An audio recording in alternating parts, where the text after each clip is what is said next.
Živjo, moje ime je Veronika, sem diplomirana kozmetologinja magistra industrijske farmacije in danes bi govorila nekaj več o zaščiti pred soncem. Jaz vem, da mi imamo vsi v glavah, da ko gremo na morje, kupimo zaščitne kreme, da se potem tam mažemo in pržimo na plaži. Ampak mislim, da se je naš mindset dosti obrnil v zadnjih letih in v bistvu smo pogruntali, da sonce na našo kožo vpliva vsak dan, čez cel dan, tudi čez okno. In vse bolj se zaradi tega začnemo zavedati, da je mogoče potrebna uporaba sončne zaščitne kreme tudi v vsakodnevni negi kože. Tako, najprej nekaj o soncu. Sonce je tam gor in nam daje različna sevanja. Eno je infrardeča svetloba, ki nam daje lepo toploto, vidna svetloba, zaradi katere v bistvu lahko vidimo stvari. In pa ta tretja, o kateri bomo danes govorili, je tudi UV svetloba, torej ultravijolična svetloba. In ta ultravijolična svetloba se deli na 3 dele. UVA, UVB in pa UVC spekter. Zdaj, o UVC spektru ne bomo govorili, zaradi tega, ker ga hvala Bogu zadrži Zemljina atmosfera, drugače bi nas speklo. Tukaj doli dobesedno, ne vem, če bi lahko obstajali. Čez Zemljino atmosfero pa gre en del, sicer majhen del, UVB sevanja in pa seveda tudi UVA sevanja. Jaz sem hotela nekako ta video ustvariti z namenom, da vas motiviram, da začnete vsakodnevno uporabljati kremo za sončenje. Kreme niso več to, kar so včasih bile, da smo vsi beli po obrazu, tako da najdejo se zelo lepe formulacije, najdejo se take kreme, ki jih boste rade uporabljale. Poleti lahko uporabljate tudi namesto samih vlažilnih krem, ker imajo 2 v 1 sistem, ker imajo dodane različne vlažilce. Tako da prišli smo daleč že do tega, da se v bistvu komot uporabljajo sončne kreme v kozmetiki vsak dan.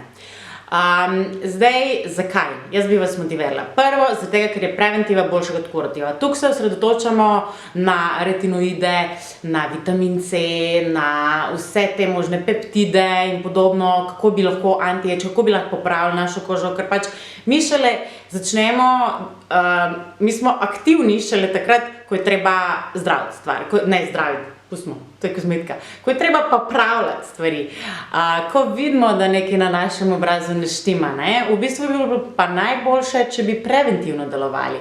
En zelo dober primer je slika, ta je slavna slika v bistvu voznika kamiona, ki je pač celo življenje čez okno UVA svetloba pronica in se v bistvu vidi, koliko ima en del dejansko obraza zguban. Tega mi zdaj na sebi, naprimer, ne vidimo, ampak je boljš preventivno ravnati, da se to ne bo zgodilo kasneje. Težja je pač kurativa. Plus, predvsem UVB sevanje in tudi UVA skupaj vplivata na razvoj kožnega raka.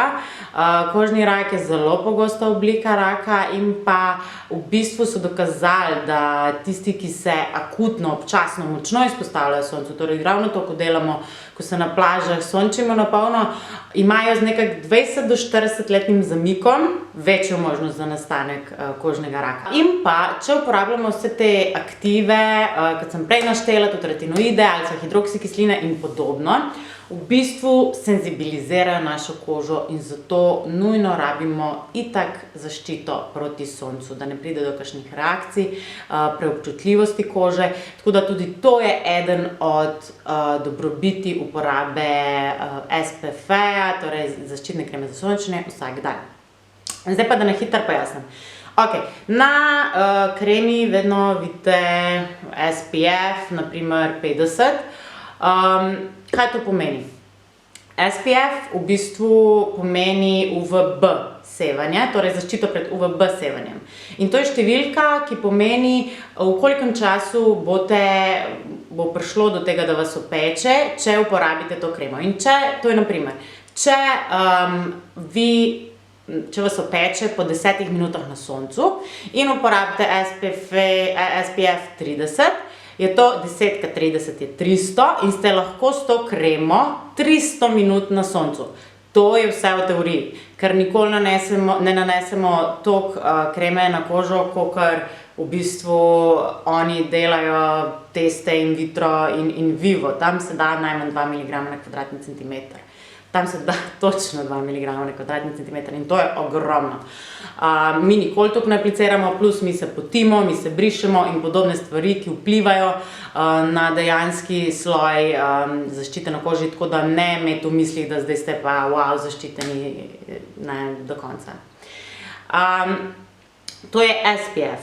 SPF je najbolj priporočljiv, da uporabljate 30 do 50. Najmanj kot 30, zaradi tega, ker tam se zaščita pred UVB-jem že zniža, je nekje 93%. In pa potem pri 30 je že 97% zaščita pred UVB sevanjem in pri 50 je 98% zaščita. Kar je več od 50, nima smisla, ker smo že pri 98% zaščiti itak. In pa pač v bistvu take formulacije so ponovadi tudi pač bolj neprijetne. Tako da zberite, da je SPF nekje med 30 in 50. Potem imate tudi označeno, če je krema, če ima široko spektralno zaščito. Kaj to pomeni? To pomeni, da ščiti pred UVB in UVA sevanjem.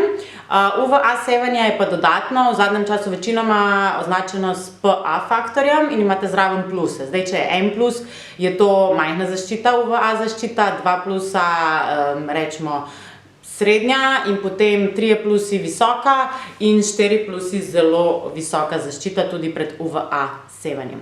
In mi imamo v teh kremah mineralne in pa kemične UV filtre. Najbolj ste veliko slišali mineralne naravno, bla, bla, bla, kemično nenaravno, bla, bla, bla. Ok, to ne drži, pač vse je itak kemija. Gre pač za drugačno delovanje in tudi drugačen občutek na koži. Vi se odločite glede na to, kaj vam paše, pomembna je zaščita pred soncem. Zdaj, mineralni filtri so cinkoksid, titanijev dioksid, odbijajo svetlobo in absorbirajo svetlobo, so v redu, ampak problem je, ker kreme z njimi puščajo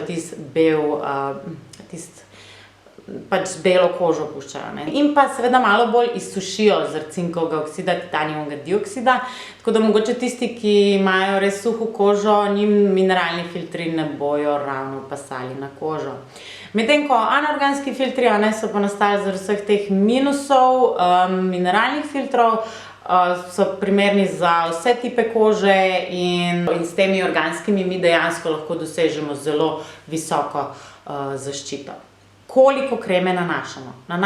Če nanašamo na obraz, samo nanašamo približno za 2 prsta, tako, za 2 dolžine. Zdaj tudi vrat, dekolte, itak je treba zaščititi, vedno vključite še vrat, ker se na vratu takoj vidi, koliko ste stari. Uporabite kar 3 dolžine. Tako da kreme je treba zadostno nanesti, malo počakajte, če kasneje nanašate make-up približno 5-10 minut, da se naredi res ta enakomeren sloj. In pa krema za sončenje se nanaša v zadnjem koraku nege za kožo. Torej, mi upravimo vse serume, vse vlažilce, to, kar imamo, in potem na koncu damo tudi kremo za sončenje. Izberite pa tako, da vam bo cenovno ok, da jo boste redno kupovali, zaradi tega, ker je pač treba nanašati vsak dan. Najprej majčkeno gledajte na ceno, gledajte na teksturo, da jo boste z veseljem uporabljali, embalaža, karkoli vas privleče k izdelku. Probajte res odkriti tisto kremo, ki jo boste z veseljem vsak dan nanašali na obraz. To so moji nasveti. To bi bilo za danes vse. Jaz upam, da sem vam na hitro strnila majčkeno več o sami zaščiti proti soncu, zakaj uporabljate kremo za sončenje vsak dan. V naslednjem videu pa bom zaradi tega, da ne bo ta toliko dolg, povedala tudi nekaj več o produktih, ki jih imam doma. Lahko da imate ve tudi kakšne zanimive kremice, tako da prosim komentirajte, da bomo majčkeno predebatirale. Do takrat pa lajkajte video, subscribejte in lepo se imejte. Čau, čau!